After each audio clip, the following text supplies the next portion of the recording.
Assalamualaikum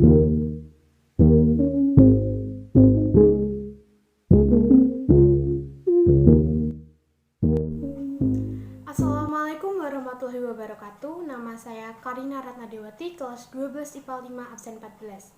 Salam sejahtera bagi kita semua. Yang terhormat Bapak Nanang Kosim, SPD MPD selaku guru mata pelajaran pendidikan agama Islam, serta teman-teman saya yang saya cintai. Apa kabar teman-teman semua? Saya harap sehat dan kita semua dalam lindungan Allah Subhanahu wa Ta'ala. Di video kali ini saya akan mempresentasikan tentang strategi dakwah dan perkembangan Islam di Indonesia. Yang pertama, pengertian strategi dakwah dan perkembangan Islam di Indonesia adalah kegiatan yang dilakukan oleh para mubalik dalam mendakwahkan dan mengembangkan ajaran agama Islam di Indonesia.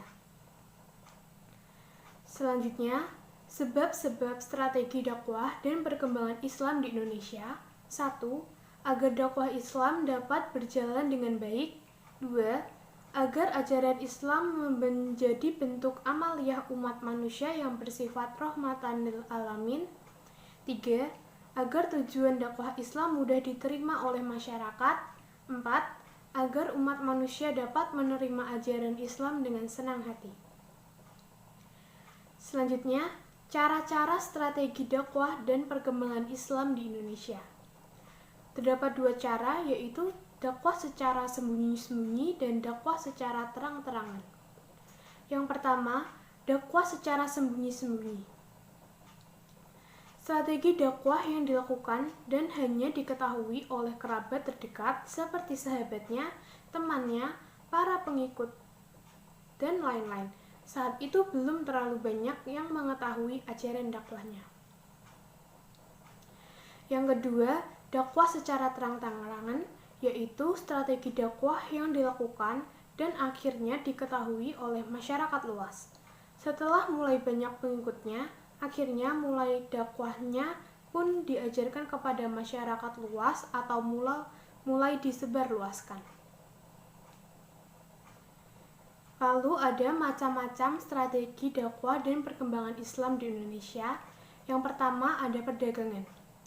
Para pedagang dari Gujarat, Arab, dan Persia datang ke Indonesia sambil berdagang berupaya mencari simpati dari masyarakat. Mereka bergaul akrab dengan penduduk yang mendatanginya. Dari upaya itu, transaksi jual beli menjadi sangat menguntungkan. Setelah hubungan sosial ekonomi lancar, mereka sedikit demi sedikit memperkenalkan nilai Islam ke penduduk. Yang kedua ada perkawinan.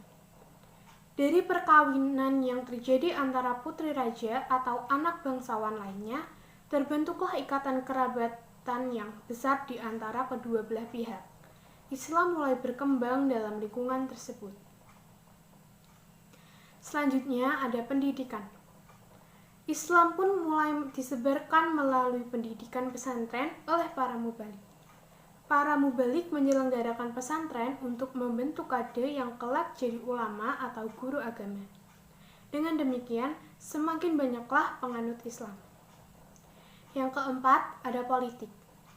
Di Maluku dan Sulawesi Selatan, kebanyakan rakyat masuk Islam setelah rajanya masuk Islam terlebih dahulu. Pengaruh politik raja sangat memantau tersebarnya Islam di wilayah ini. Jalur politik juga ditempuh ketika kerajaan Islam menaklukkan kerajaan non-Islam, baik Sumatera, Jawa, maupun Indonesia bagian timur. Yang kelima ada tasawuf.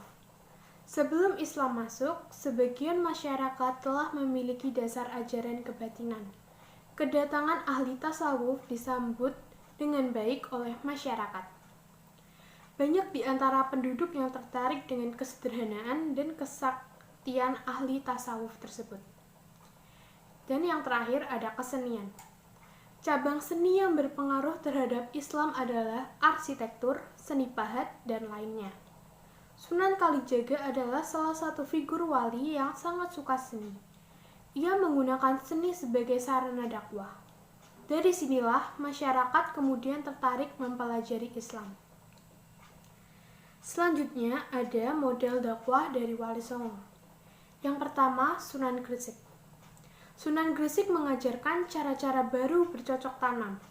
banyak merangkul rakyat, membangun pondok pesantren di Leran Gresik, membangun masjid yang bernama Masjid Jami Gresik. Yang kedua ada Sunan Ampel. Sunan Ampel berdakwah dengan menggunakan pesantren. Terkenal dengan sebutan ajaran Mohlimo atau menjauhi 5 larangan. Ketiga ada Sunan Bonang. Sunan Bonang banyak berdakwah melalui kesenian dengan cara mengubah bentuk suluk wijil dan tembang tombo ati. Yang keempat ada Sunan Derajat. Sunan Derajat berdakwah dengan menekankan kedermawaan, kerja keras, dan peningkatan kemakmuran masyarakat. Menciptakan tembang macopat dan pangkur, menggunakan gamelan sebagai media dakwah. Kelima ada Sunan Giri. Sunan Giri membuka pesantren di daerah perbukitan Desa Sidomukti, Selatan Gresik. Peran pesantren tersebut sebagai pusat dakwah Islam di wilayah Jawa dan Indonesia bagian timur. Metode dakwah yang dipakai adalah bertani dan pendidikan pondok pesantren. Yang keenam ada Sunan Kudus. Cara berdakwahnya sangat toleran kepada budaya setempat dan penyampaiannya mendekati masyarakat Kudus dengan memanfaatkan simbol-simbol Hindu dan Buddha. Mengubah cerita-cerita ketauhidan, mengarang cerita-cerita pendek yang berisi filsafat serta berjiwa agama. Yang ketujuh ada Sunan Kalijaga.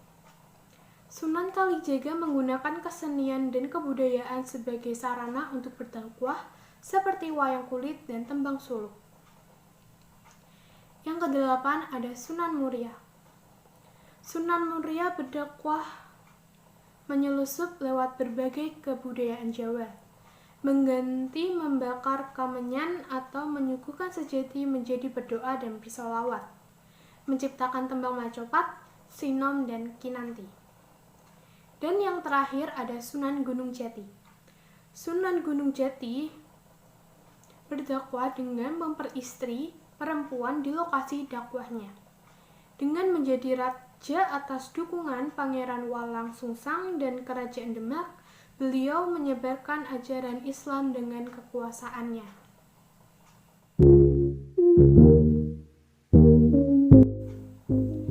Demikian presentasi tentang strategi dakwah dan perkembangan Islam di Indonesia dan memberi contoh model dakwah Wali Songo dari saya.